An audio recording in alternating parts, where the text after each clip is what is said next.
الله الرحمن الرحيم إنا أعطيناك الكوثر فصل لربك وانحر إن شانئك هو الأبتر۔ پڑھتا ہوں میں اللہ تعالی کے نام سے جو بڑے مہربان نہایت رحم والے ہیں۔ یقیناً ہم نے آپ کو کوثر عطا کی ہے، پس آپ نماز پڑھیے اپنے رب کے لیے اور قربانی کیجیے، یقیناً آپ کا دشمن ہی بے نام و نشان ہونے والا ہے۔ گزشتہ کوثر کا مطلب کیا ہے اس پر بات آئی تھی کہ کوثر سے مراد حوض کوثر ہے۔ اس میں آخر میں تھوڑی بات رہ گئی تھی اور وہ یہ ہے کہ نبی پاک صلی اللہ علیہ وسلم نے ارشاد فرمایا من شریب منہ، جو حوض کوثر سے پانی پیے گا لم یظمأ بعدہ ابدا، اس کے بعد کبھی بھی وہ پیاسا نہیں ہوگا، پیاس نہیں لگے گی، اور جنت میں جانے کے بعد وہ جنتی جنت کا جو پانی پیے گا وہ پیاس لگنے کی وجہ سے نہیں بلکہ لذت حاصل کرنے کے لیے، جیسا کہ دنیا میں ہوتا ہے کہ انسان کا پیٹ بھرا ہوا ہوتا ہے اور کھانے کا تقاضا نہیں ہوتا ہے بھوک نہ ہونے کی وجہ سے، لیکن پھر بھی کوئی کھانے کی چیز آ جائے تو پھر وہ کھاتا ہے لذت حاصل کرنے کے لیے، تو اسی طرح پیاس نہیں لگے گی حوض کوثر کا پانی پینے کے بعد۔ اب جنت میں جانے کے بعد جو پانی پیئیں گے وہ لذت کے حاصل کرنے کے لیے، پیاس لگنے کی وجہ سے نہیں۔ نبی کریم صلی اللہ علیہ وسلم سے پوچھا گیا کہ آپ کے حوض کوثر پر سب سے پہلے کون پہنچے گا، سب سے پہلے کون آئے گا؟ تو آپ علیہ السلام نے بتایا کہ سب سے پہلے میرے حوض پر پہنچنے والے فقراء مہاجرین ہوں گے۔ فقراء فقیر یعنی جن کے پاس مال اور دولت زیادہ نہیں تھا، اور مہاجرین جنہوں نے مکہ معظمہ سے مدینہ منورہ کی طرف ہجرت کی یا مکہ معظمہ سے حبشہ کی طرف ہجرت کی، تو یہ فقراء مہاجرین۔ اور محدثین نے بیان کیا کہ بعد میں وہ تمام لوگ اس میں داخل ہیں جو اللہ کے لیے اپنے اصلی وطن کو چھوڑ دے اور دوسری جگہ چلے جائے، تو وہ فقراء اور مہاجرین بھی اس میں داخل ہیں۔ ان کی علامت بتائی آپ علیہ السلام نے کہ ان کی علامت یہ ہے کہ شعثاً رؤوسہم، یہ فقراء جن کے سر کے بال پراگندہ رہتے ہیں، بکھرے ہوئے رہتے ہیں، دنساً ثیابہم، ان کے کپڑے میلے کچیلے رہتے ہیں، اور دنیا میں ان کو بہت معمولی اور کم درجے کا سمجھا جاتا ہے کہ اگر یہ لوگ کہیں نکاح کے لیے رشتہ بھیج دے تو ان کے رشتے کو رد کر دیا جائے، قبول نہ کیا جائے، اور اگر یہ کسی ضرورت کی وجہ سے کسی کے دروازے پر چلے جائے لا یفتح لهم السدد، تو ان کے لیے دروازے نہ کھولے جائے۔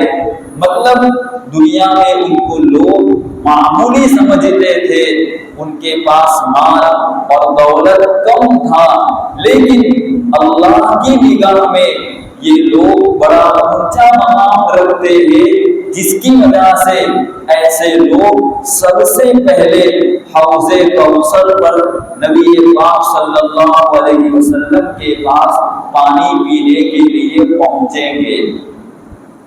یہ کوثر کا ایک مطلب ہوا۔ کوثر کا دوسرا مطلب معجزات ہے کہ اے نبی، ہم نے آپ کو کوثر یعنی معجزات دیے ہیں۔ معجزہ کہتے ہیں عادت سے ہٹ کر کوئی کام نبی کے ہاتھوں ظاہر ہو تو وہ معجزہ ہے۔ عادت ایسا ہوتا نہیں ہے، لیکن اللہ نبی کے ہاتھ پر وہ کام کروائے تو وہ معجزہ ہے۔ تو کوثر کا دوسرا مطلب ہوا کہ اے نبی، ہم نے آپ کو معجزے دیے ہیں، اور اللہ تعالیٰ نے جتنے نبیوں کو معجزے دیے تمام میں سب سے زیادہ معجزے نبی پاک صلی اللہ علیہ وسلم کو دیے ہیں۔ جیسا کہ حضرت موسیٰ علیہ السلام کا معجزہ تھا کہ ان کے پاس ایک لاٹھی تھی۔ اب جادوگروں کا جو قصہ ہے اس میں انہوں نے وہ لاٹھی نیچے زمین پر چھوڑ دی تو وہ سانپ بن گیا۔ پتھر پر اسی لاٹھی کو مارا تو اس سے پانی کے چشمے جاری ہونے لگے۔ فرعون پیچھے سے آیا تو وہ لاٹھی سمندر پر ماری تو اللہ تعالیٰ نے اس میں 12 راستے بنا دیے۔ یہ موسیٰ علیہ السلام کا معجزہ تھا، عصا، لاٹھی، جو الگ الگ جگہ پر الگ الگ ظاہر کرتا تھا معجزہ۔ تو ویسے معجزے اللہ تعالیٰ نے آپ علیہ السلام کو سب سے زیادہ دیے ہیں۔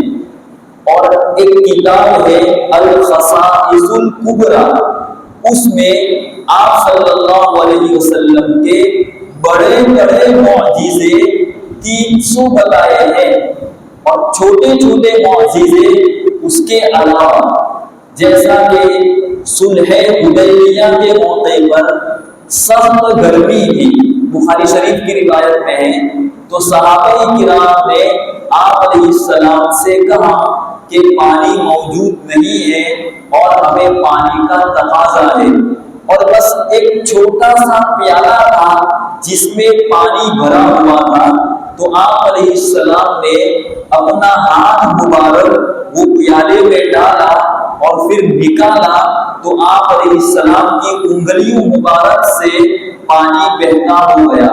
جیسے پانی کا چشمہ ایک بہتا ہے، ویسے وہ پانی آپ علیہ السلام کے ہاتھوں سے بہتا ہو گیا۔ صحابہ فرماتے ہیں شربنا، ہم نے وہ پانی پیا بھی، وتوضأنا، ہم نے اس سے وضو بھی کیا، اور جانوروں کو بھی پانی پلایا، اور اپنے اپنے برتن میں پانی جمع بھی کر لیا، پھر بھی وہ پانی کا چشمہ آپ صلی اللہ علیہ وسلم کے ہاتھ مبارک سے جاری رہا۔ تو یہ آپ کا معجزہ تھا۔ اسی لیے سب سے بہتر پانی، افضل پانی وہ ہے جو آپ علیہ السلام کے بدن مبارک سے نکلا۔ جیسے یہ حدیبیہ کے موقع پر ہاتھ سے پانی نکلا، تو یہ والا پانی سب سے بہتر اور افضل، یہاں تک کہ زمزم کے پانی سے بھی پہلے نمبر پر، بلکہ جنت کے پانی سے بھی پہلے نمبر پر جو پانی آپ علیہ السلام کے بدن مبارک سے نکلا۔ لیکن یہ فضیلت صحابہ کو حاصل ہوئی۔ اب آپ علیہ السلام دنیا سے تشریف لے گئے، اب پہلے نمبر پر زمزم کا پانی آ گیا، تو یہ آپ کا معجزہ ہے۔ تو اس طرح اللہ تعالیٰ نے آپ علیہ السلام کو 300 بڑے بڑے معجزے دیے۔ دوسری بات، پہلے نبیوں کے جو معجزے تھے جب تک وہ زندہ وہاں تک وہ معجزہ تھا، جب وہ دنیا سے تشریف لے گئے تو وہ معجزہ بھی نہیں رہا۔ موسیٰ علیہ السلام تھے وہاں تک وہ عصا، لاٹھی معجزہ کا کام کرتا تھا، لیکن جب موسیٰ علیہ السلام دنیا سے تشریف لے گئے اب وہ معجزہ نہیں رہا۔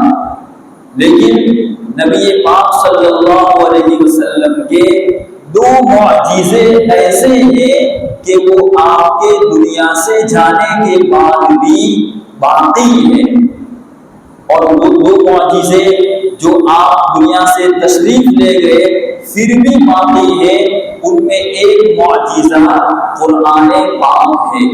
قرآن پاک نبی پاک علیہ السلام کا معجزہ ہے۔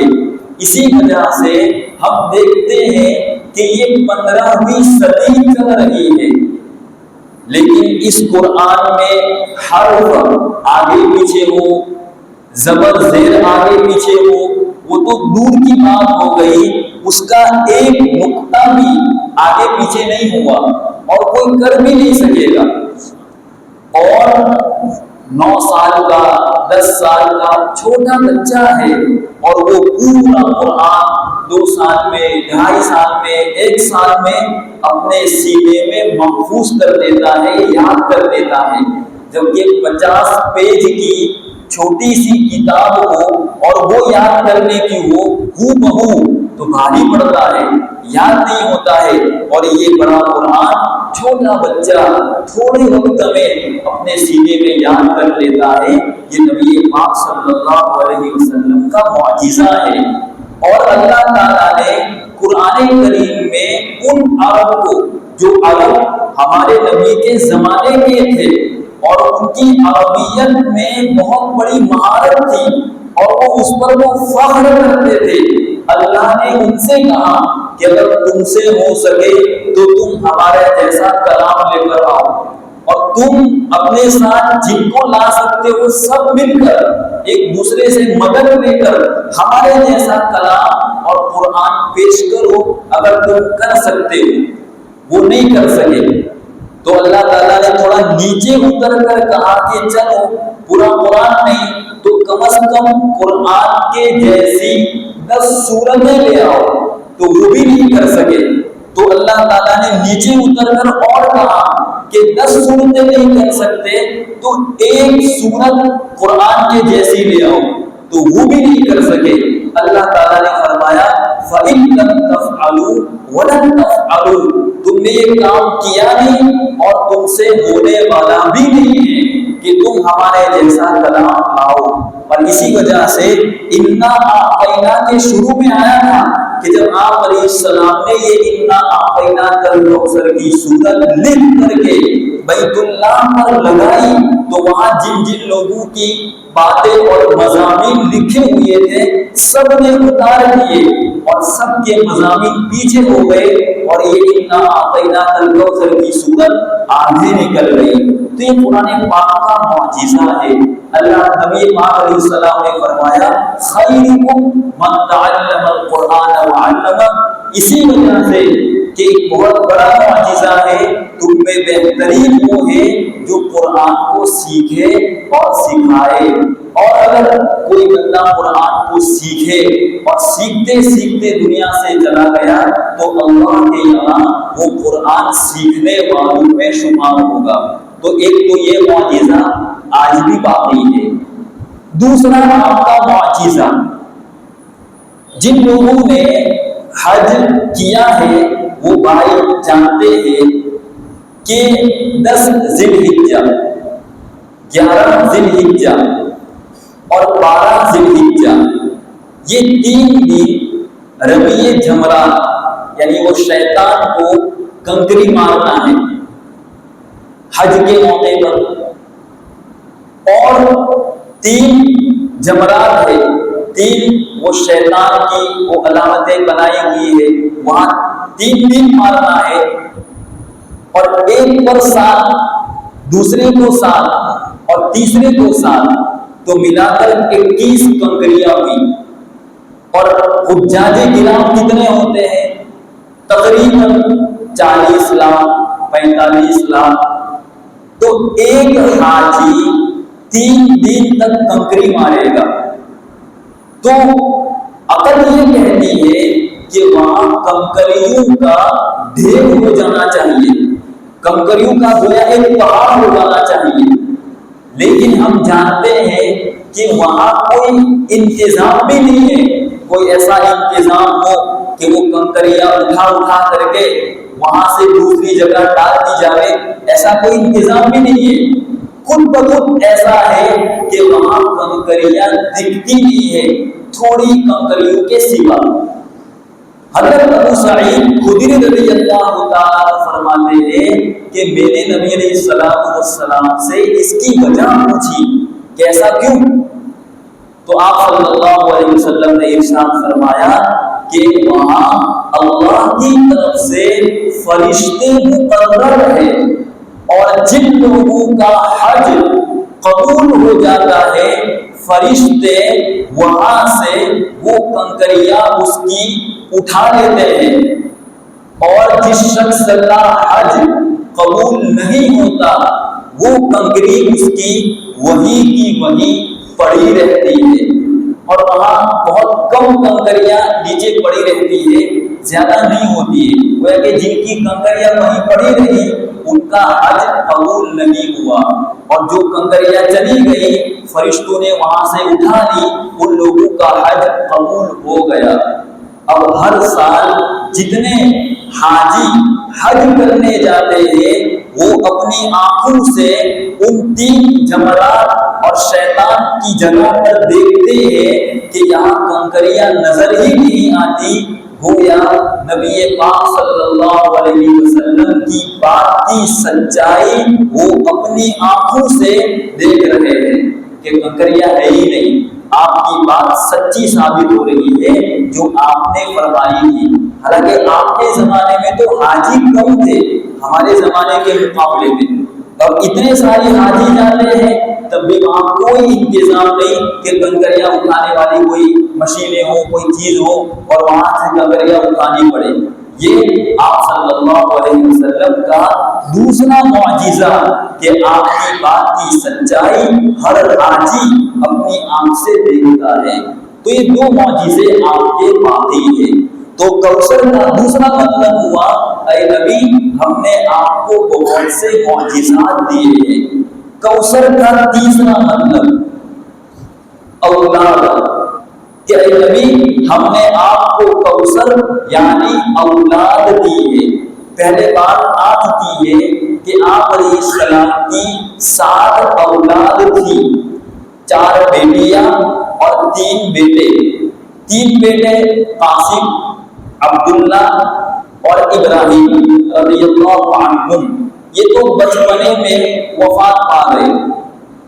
4 بیٹیاں حضرت زینب رضی اللہ عنہا، حضرت رقیہ رضی اللہ عنہا اور حضرت ام کلثوم رضی اللہ عنہا، ان سے آپ علیہ السلام کی اولاد کا سلسلہ نہیں چلا، اور ایک بیٹی رہ گئی حضرت فاطمہ الزہرا رضی اللہ عنہا۔ ان کا نکاح حضرت علی رضی اللہ تعالی عنہ سے ہوا تھا۔ عام طور پر معلوم یہ ہوتا ہے کہ حضرت فاطمہ رضی اللہ عنہا کو حضرت علی سے 2 لڑکے ہوئے، ایک حضرت حسن رضی اللہ تعالی عنہ اور ایک حضرت حسین رضی اللہ تعالی عنہ، جبکہ ان 2 کے علاوہ حضرت فاطمہ کو حضرت علی رضی اللہ تعالی عنہ سے 3 اور اولاد ہوئی۔ ایک اور لڑکا تھا حضرت حسن حضرت حسین کے سوا ایک اور لڑکا تھا حضرت فاطمہ کا جن کا نام محسن تھا، لیکن وہ بچپنے میں وفات پا گئے۔ اور 2 بیٹیاں تھیں، ایک ام کلثوم رضی اللہ عنہا اور ایک زینب رضی اللہ عنہا۔ ام کلثوم رضی اللہ عنہا سے حضرت عمر نے نکاح کیا، ان سے کوئی اولاد نہیں ہوئی، اور حضرت زینب رضی اللہ عنہا سے حضرت عبداللہ بن جعفر نے نکاح کیا اور ان سے اولاد کا سلسلہ بڑھا۔ گویا آپ علیہ السلام کی 7 اولاد، اس میں آپ کی اولاد کا سلسلہ حضرت فاطمہ الزہرا رضی اللہ عنہا سے چلا، جبکہ ہم جانتے ہیں کہ اولاد لڑکے سے چلتی ہے، لڑکی سے نہیں چلتی ہے۔ لیکن دشمنوں نے آپ علیہ السلام کو تکلیف پہنچائی تھی اور یہ کہا تھا کہ ان کے تو لڑکے وفات آ گئے، اب نعوذ باللہ ان کا کام آگے چلنے والا نہیں ہے، تو اللہ تبارک و تعالیٰ نے گویا بتایا کہ اے نبی، لوگوں کی نسلیں اور ان کی اولادوں کا سلسلہ لڑکوں سے چلتا ہے، لیکن ہم آپ کی اولاد کا سلسلہ اور آپ کی نسل کا سلسلہ آپ کی بیٹی حضرت فاطمہ الزہرا رضی اللہ تعالیٰ عنہا سے چلائیں گے، اور وہ چلا اور قیامت تک چلے گا۔ اسی لیے جو سید ہیں ان کا احترام اور ان کا خیال ہونا چاہیے، ان کی کوئی چیز شریعت کے خلاف ہو تو اس چیز سے نفرت ہو، لیکن سید سے نفرت نہ ہو۔ وہ نبی پاک صلی اللہ علیہ وسلم کی اولاد میں سے ہے، تو کوثر کا تیسرا مطلب کہ اے نبی، ہم نے آپ کو اولاد عطا فرمائی ہے اور جس اولاد کا سلسلہ قیامت تک چلے گا، اور روحانی اولاد امت کے سارے مسلمان روحانی اولاد میں شامل ہیں۔ تو یہ پہلی آیت کا مطلب پورا ہوا۔ آئندہ اب دوسری آیت فَصَلِّ لِرَبِّكَ پر جائیں گے۔ اللہ تبارک و تعالی ہمیں قرآن پاک کی باتوں پر عمل کرنے کی توفیق عطا فرمائے۔ آمین۔ وآخر دعوانا الحمدللہ رب العالمین۔